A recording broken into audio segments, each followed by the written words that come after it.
Good morning.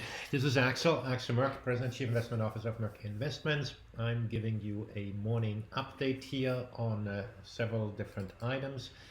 Let's start out with the equity markets. As I speak, the equity market are off their lows of the morning. The futures are down 35 right now. European markets were down about 1% or so this morning. Let me just double check where they are now. Euro Stoxx 50 is down 40 basis points. The FTSE is flat now.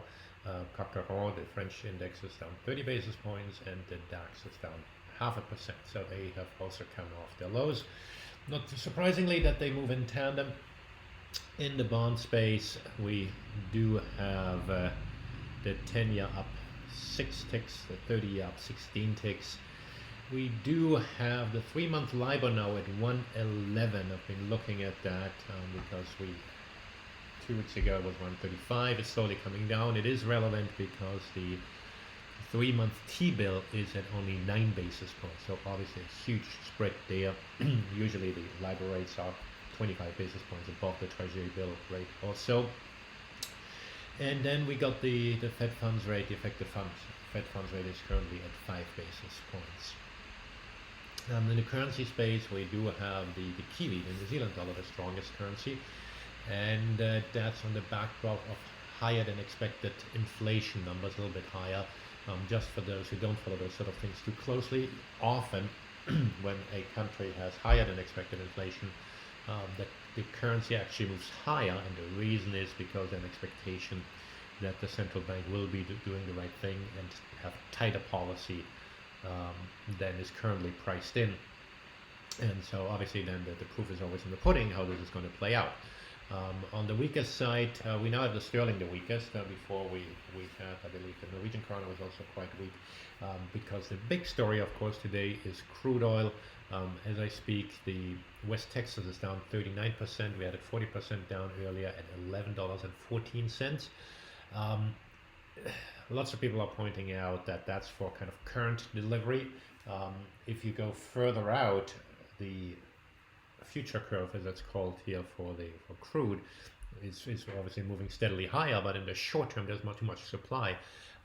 Relevant might be while we have West Texas $11 down 39%, Brent crude is down quote unquote only 4% at 26.94.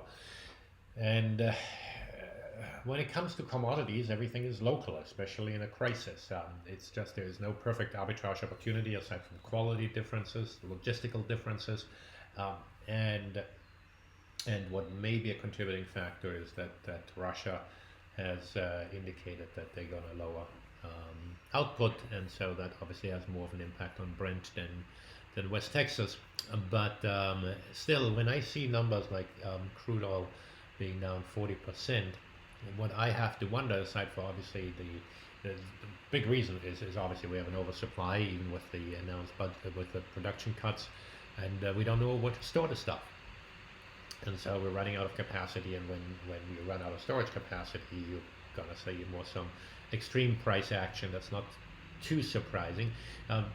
What I'm concerned about, aside from the storage and what the price may be, is that a lot of folks in those spaces are speculators, and speculators tend to use leverage.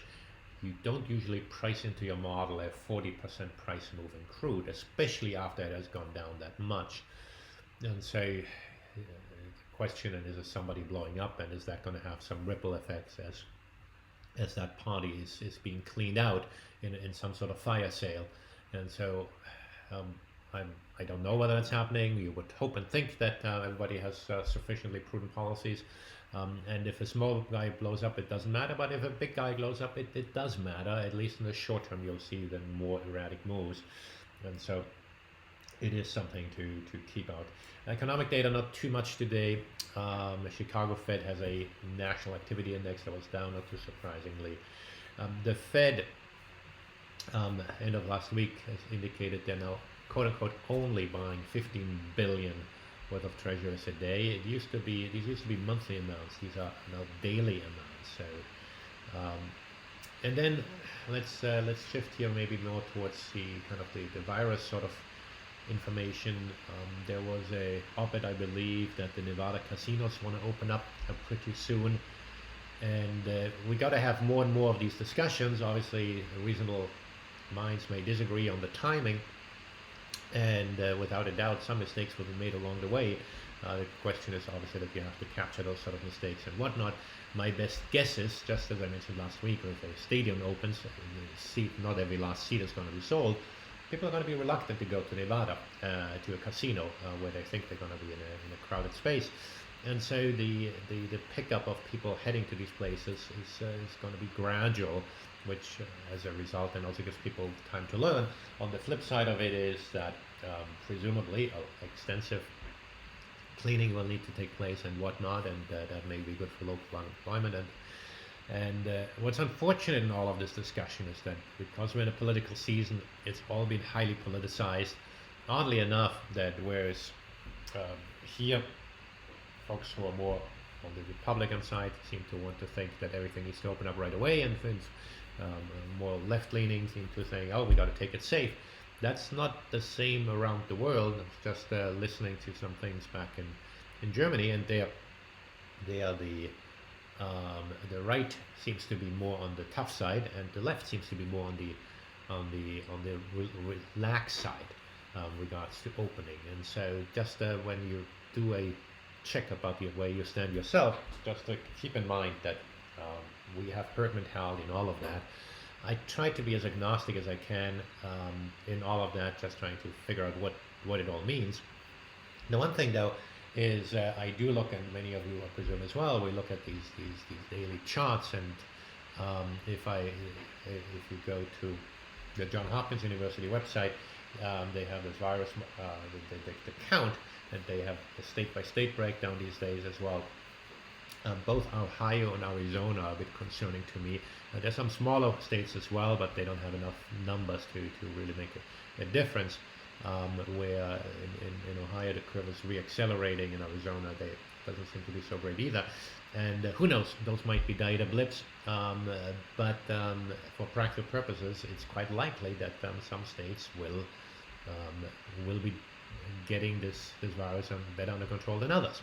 Aside from the US, Europe also, the one place I'm very concerned about is Russia. Russia does not appear to have a handle on the outbreak based on the numbers, and there are very, very long borders from Russia to other countries. And so will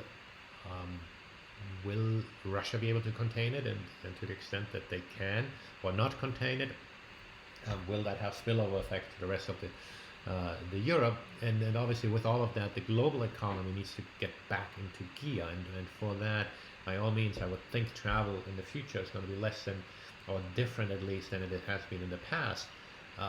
But we need to figure out how to open up these things as well. And so, as a lot of people have pointed out, we are still not there on the testing side.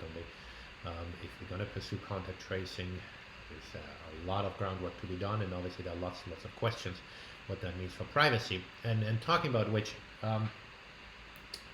there's a lot of concepts these days that we seem to have forgotten of what they mean. I heard somebody on Bloomberg Radio this morning saying that a lot of market failures are going to happen unless we have the appropriate market action.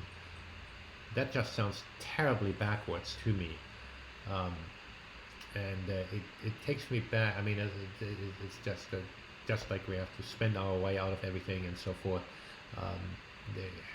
There's obviously the role for government, but I think we should also take time to think about these things and have a discussion. Because I would think reasonable minds should disagree on how this is going to happen. It does appear that the second wave of government spending is going to take place. The small business program that was depleted. I heard numbers 500 billion. I don't know whether that's correct or not, but there are big things that are going to happen here, and the governments are going to continue to spend big amounts of money. In the meantime, of course, as everybody's aware, the stock market today, so far at least, is an exception. The stock market has done well, but the overall economy is of course deteriorating rather rapidly. And the question is whether at some point the risk assets are going to have some sort of catch down to this or not. What we are reasonably sure about is um, that government spending is going to be quite severe. And of course, the question then is going to be: are we going to have any failures of governments around the world? I would think that's quite possible. Now that said, the really poor countries, they're not going to make the headlines here if there are issues, as they have never unfortunately had, and the virus may just run its course, wiping out the more vulnerable population. And so they will be shunned, though, I would think, from the rest of the world from traveling, because everybody's afraid of what may happen. And so that's obviously part of the challenge. How do you get this thing, the economy, the global economy back in gear? Now, there are those who say, hey, we don't need to. Let's just focus on what we got here and then let the rest of the world deal with themselves. Well, that may work for a little while, but again, borders are porous.